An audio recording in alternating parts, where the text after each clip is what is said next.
Well, good evening. Good evening. It's Dr. Marlena, and I apologize right up front.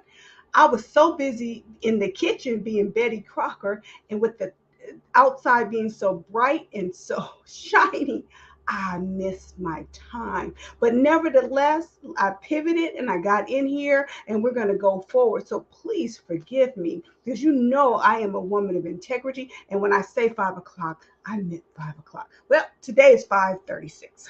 So it's going to be 5:36. And so we go before the throne. Father God in heaven, we thank you for this another day because she is my sister, Father. Our hearts and our minds are in alignment to walk out on our purpose, Father. Distractions get in our way, and excuse me, Father, for letting the distraction get in my way on today. But you know it's my head and not my heart. So today, Father, we come before the throne, locking arms and saying, Father, use us for the kingdom. In Jesus' name. So I am going to talk about purpose today because that's the thing. I mean, that's the underlying current for the entire 31 days. The underlying current is purpose and how we live our purpose more abundantly, how we walk in what God designed us for, and how we be unapologetic about that.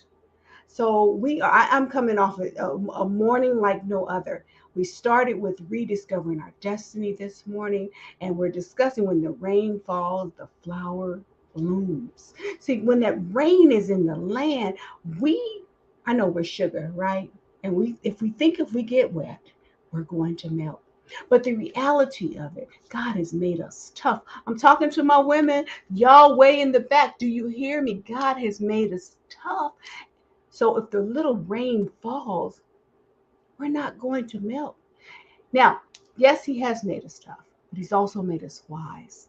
And on today is Saturday, so I hope you are had some self care, planning some self care, taking some self care, because we have to make sure we stay plugged in and hydrated. Like I said, my morning started off with me hopping. I mean, I was hopping this morning, right off of rediscovering your destiny with healing hearts and discussing when the rain falls, the flower blooms, hopped right into the uh, Black Women's Network, right in meeting. What a powerful meeting. Oh, I can't wait to bring you the young lady who spoke to. There was just powerful messages today, but there's always something that resonates with you a little bit more than something else. And today, let me tell you, chocolate is not a thing of mine. I'm not a big chocolate candy person or ice cream or cake. Now, like me some chocolate. Don't get me wrong. Ooh, ain't nothing like some chocolate, if you know what I mean. But I will now forever look at chocolate a different way. Man, she opened my eyes, this young lady that spoke today, about some of the ways chocolate is mined for, or harvested, I should say more, is harvested. Um, child labor. I didn't know that. And a lot of right now we have this big weight in the land of this trafficking and servitude. I mean, looking at reports and statics, can't even talk today. Um, stats, and you have to look at everything with a yeah kind of mind, but yeah, kind of mind. So I mean, she had some golden nuggets today about all of that, and I just, like I said, I was looking for Easter stuff, and came down the aisle where the chocolate was, and I just was like looking at some of the labels or who the makers were, and just knowing that I can't have that. I can't buy that one. But there are brands that we can buy and support. So we're going to see what we can do to get her to come and talk to us. Uh, so much lined up, so much lined up for us women, to make us stronger and better. See, when we have the information, what on the top things women don't like, we don't like to be lied to. Nobody likes to be lied to, but we especially don't to be like to be lied to, because we like being able to make well informed decisions. So you've had a maid or a child or somebody tell you a story, or which is really a lie, and you said, why did you lie? And why would you lie when the truth would do? And they said, well, because I knew you'd get upset, or I knew you would get mad, or I didn't think you could handle it. And the reason we can't handle it is because when we go on the premise of the lie, we can't make a well-informed decision. And we like being able to make a well-informed decision. So yeah. So anyway, she was like, first thing came to mind. When you know better, you do better. And so we always want to do our best as we go through this life. So today's gonna be a little teaching moment, and so let me pull up my teaching uh, tools. And today, if you are, encourage you to get the first 40 pages of the book. And the book is Rediscovering Your Destiny. It is a book that God allowed me to write as I was coming through my journey of discovering that I already had everything that I needed in life. And somewhere along the way, I bought into the lies. I bought into the stories of not being enough. I I dialed into. I always had to compete, be competitive with my sisters.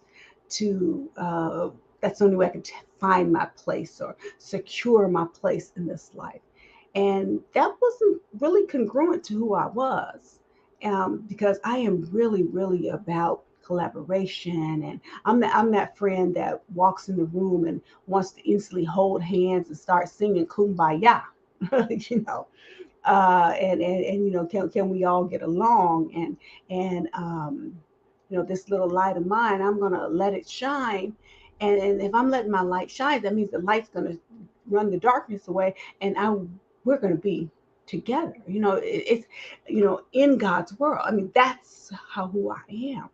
But I bought into the lies, and I'm sure you have too, especially the one about not being enough. And what I know now, and as you go through the book, and like I said, you can get the first 40 pages. The first 40 pages is taking you through some of the items that, the assignments that I've been tasking you with to do. So pull out your journal. We're going to do a little success work, because it's not homework. It's really success work. It's something you can listen to me today and start a conversation with yourself about. See, this really is not about my sisters, my other sister, or that sister, or this sister. For each one of us, it's really about us. See, creating your destiny means creating my destiny for me, and you creating your destiny for you. It's for you to reinvent what you started off, what God started you on, and somewhere there was a hiccup, uh, or you hit a wall and you didn't know at that time how to, your back got up against the wall, and you started running back the other way, instead of understanding that you could have turned to the wall and dropped on your knees, and God would have opened up an access or a path for you. And many times he just does not remove the wall, but he will open a path for us to get around it. Maybe we have to go under it, maybe we have to climb over it. So today, make sure you have, the drill, a pen and your note, my notebook, but your notebook, and get ready. We're in chapter 3. If you want to know what chapter this is from, this assignment walks you through. It was written and inspired because of the fear I had of abandonment. Now, of course, I didn't walk around telling myself, yeah, you have this. I have this fear of abandonment, and I didn't wear it like a shield, though. You know, my sister girl, Debbie Deb, we laugh all the time. We are sisters from another mother, is what we say, and we laugh because we're so alike. She made me be her friend. She was the sweetest. She was nice. She was coming. We worked at the same in the same facility in different companies, and I broken my leg, and I had a cast on from the bottom of my left cheek, and not this one, down to my toes, and it was a heavy plaster cast. Shout out to orthopedics over at Kaiser. Instead of putting in a pin, they chose to let me just tell you, God will give you a ring. You hear me say that all the time. You really need to investigate, understand that He will give you a ram in the bush when you need it. He didn't stop the car accident from happening, but when I was transported to one hospital, they wanted to put pins into my leg. And I was about 30. I was in my 30, I was 30. And they wanted to put these pins in my leg. And I had Kaiser at the time, and they called over to orthopedics to get approval from the surgeon there. And he said, is she stable enough to be transported? If she is, transport her. And they transported me from that hospital over to the Kaiser. And I remember sitting on the table, and he was talking to me, and they'd given me some morphine or something. So I still had pain, but it was tolerable.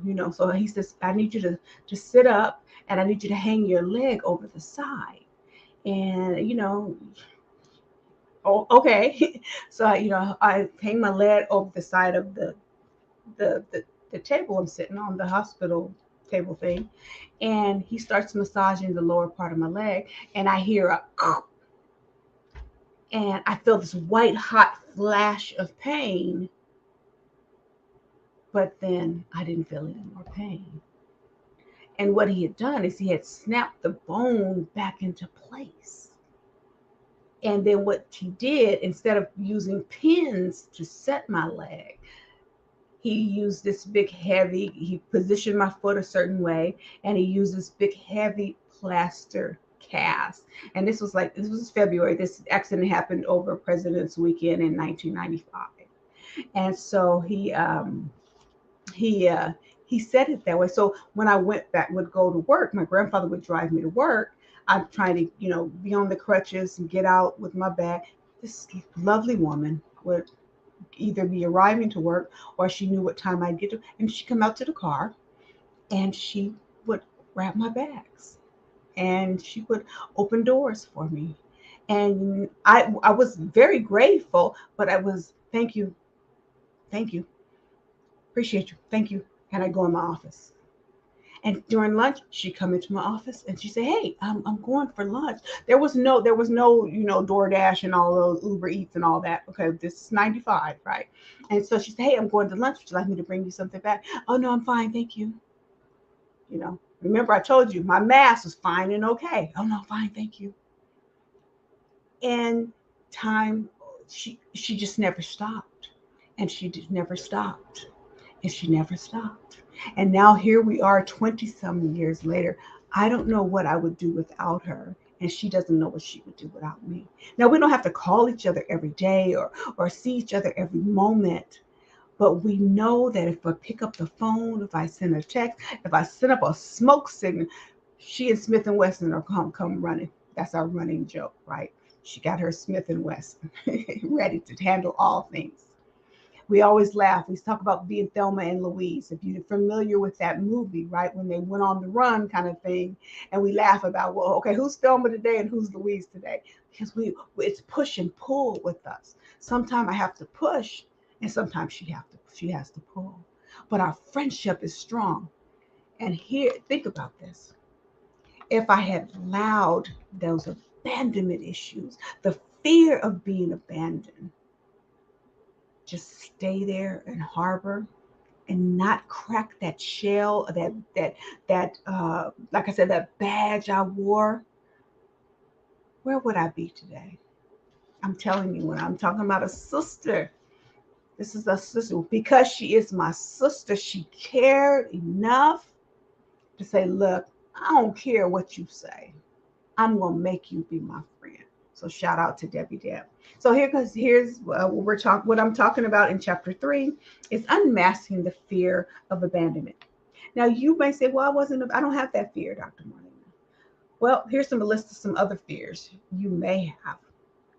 Fear of being left by a significant other, fear of being alone or lonely, fear of being left out, fear of being ditched, dissed, or left behind, fear of not being chosen, fear of loss. And see, that's loss of person, not loss of natural person, loss of job, loss of friendship, loss of marriage. Loss comes in many forms. Fear of being forgotten, fear of not fear of not being good enough, fear of not having enough, fear of not having what it takes to succeed. Ooh, can I just stay there for a moment? See, many of us have these big dreams. I mean, big dreams. And because it's our dream and it wasn't given to someone else, when we take our big dream and we lay it at the feet of who it was not provided to or given to, and they poo poo all over it, ooh,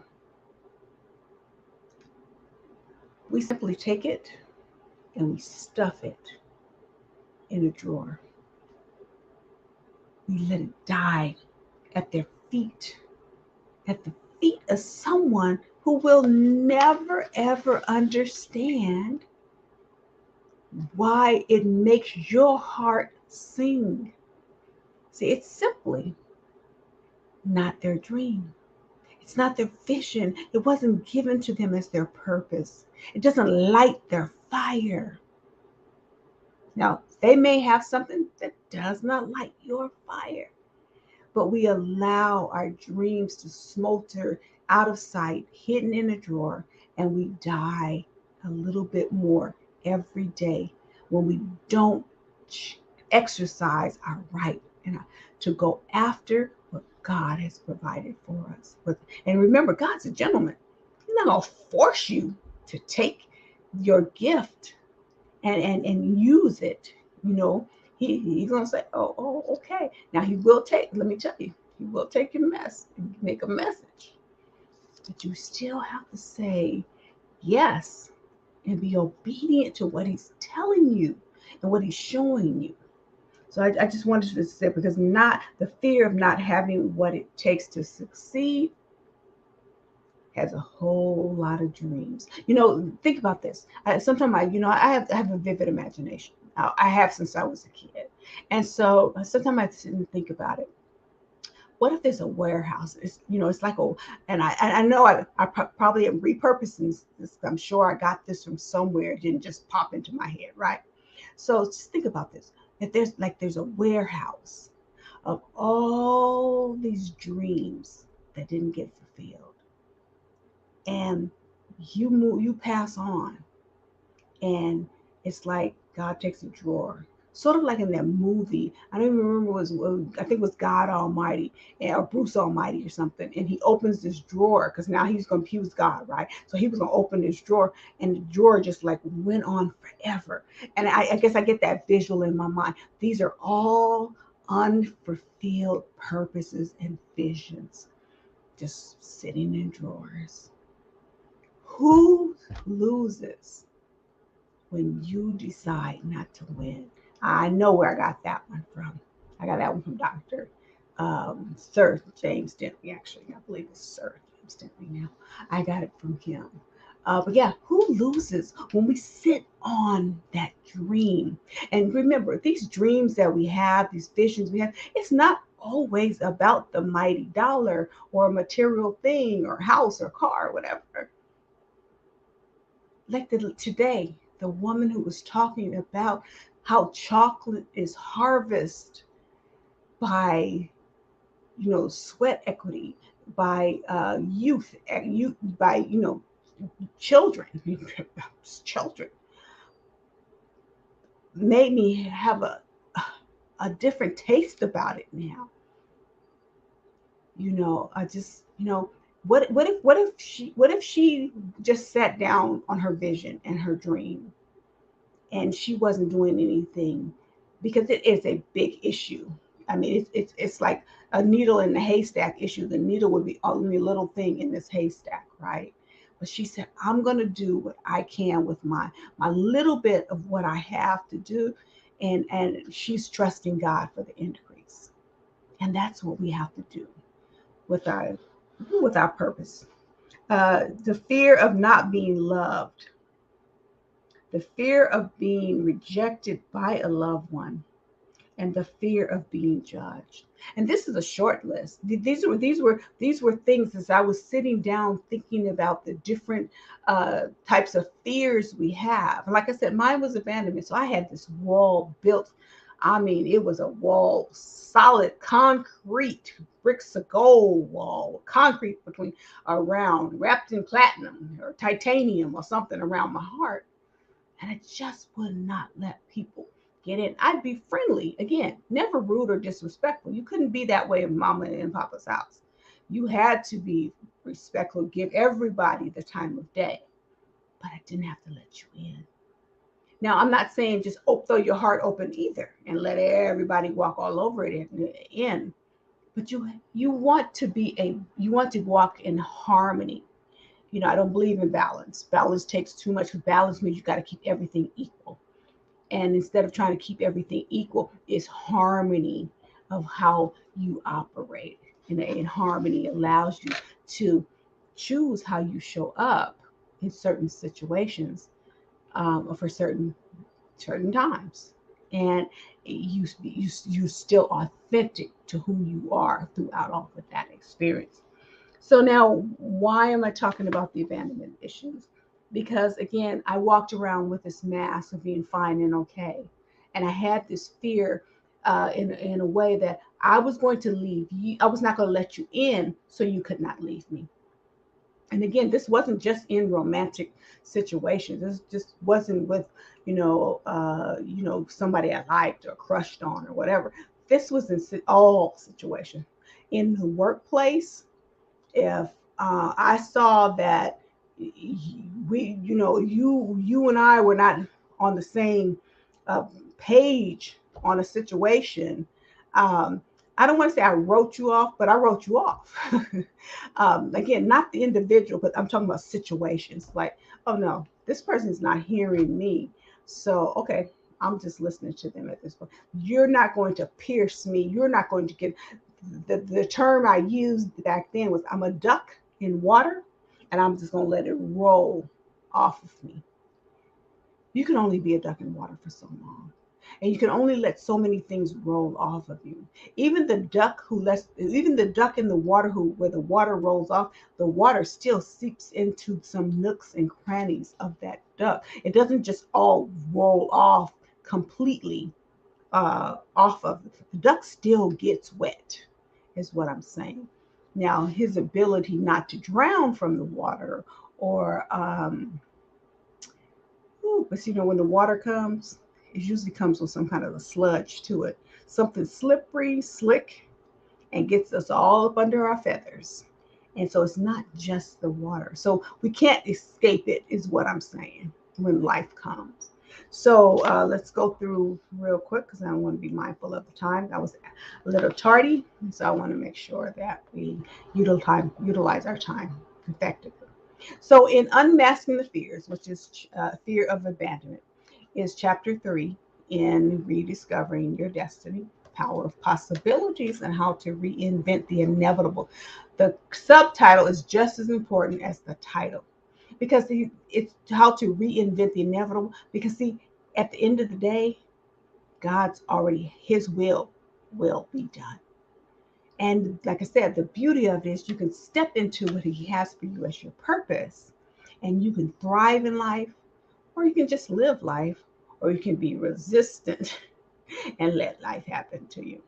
So studies show that when people write down their fears, they are more likely to create appropriate responses about the fears. By defining the behaviors that happen and not just the emotions that are felt during the encounter, they learn to face the fears and that have merit. Because not all our fears have merit.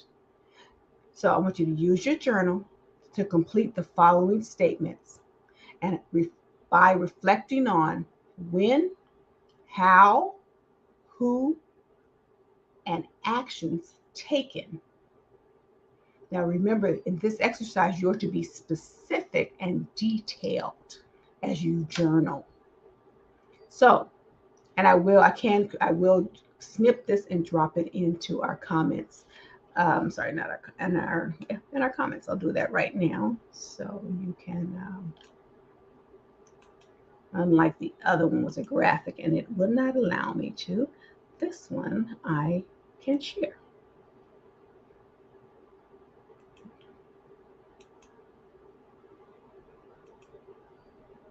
Okay.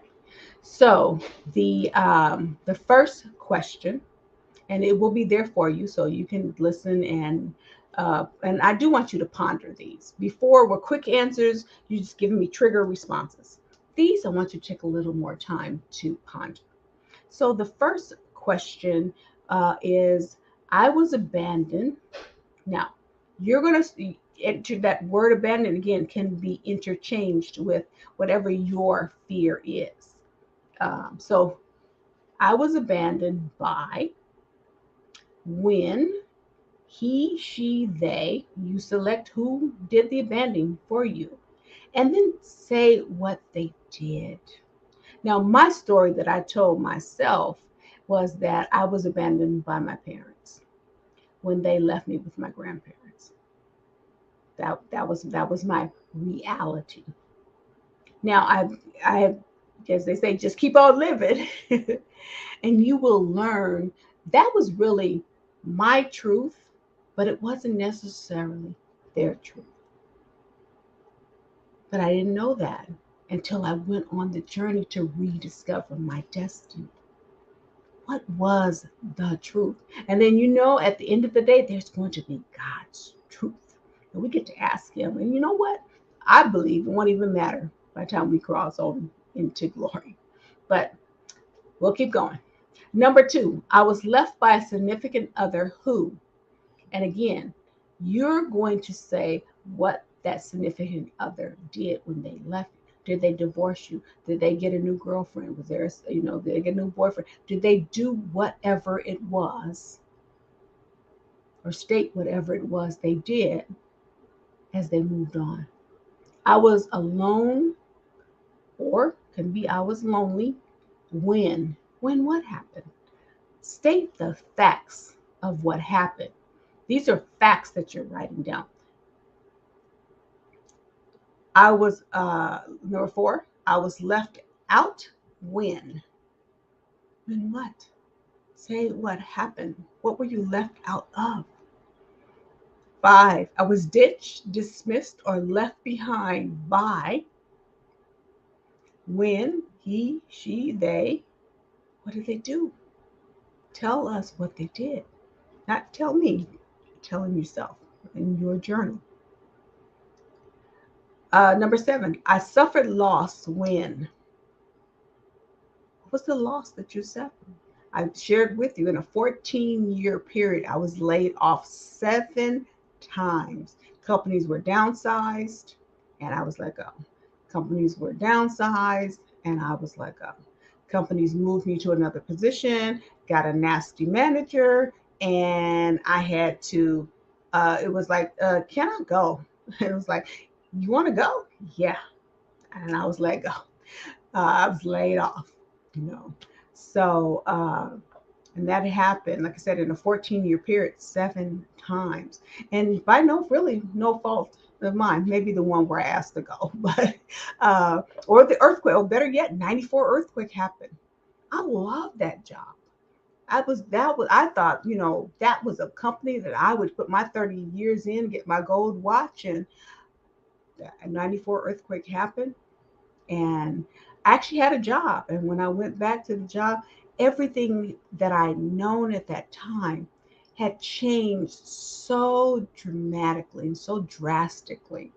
I didn't even recognize the people there and whatever. And so while I still had it, my heart wasn't in it. My heart was so broken that when they sat me down to talk to me about my new my new job, I said, "Oh, I'm not being laid off." And they said, "You rather be laid off?" I was like, "Yeah, I'd rather be laid off." So, you know, sometimes loss can be so overwhelming that even though you have a new normal, it's still hard to embrace the new normal.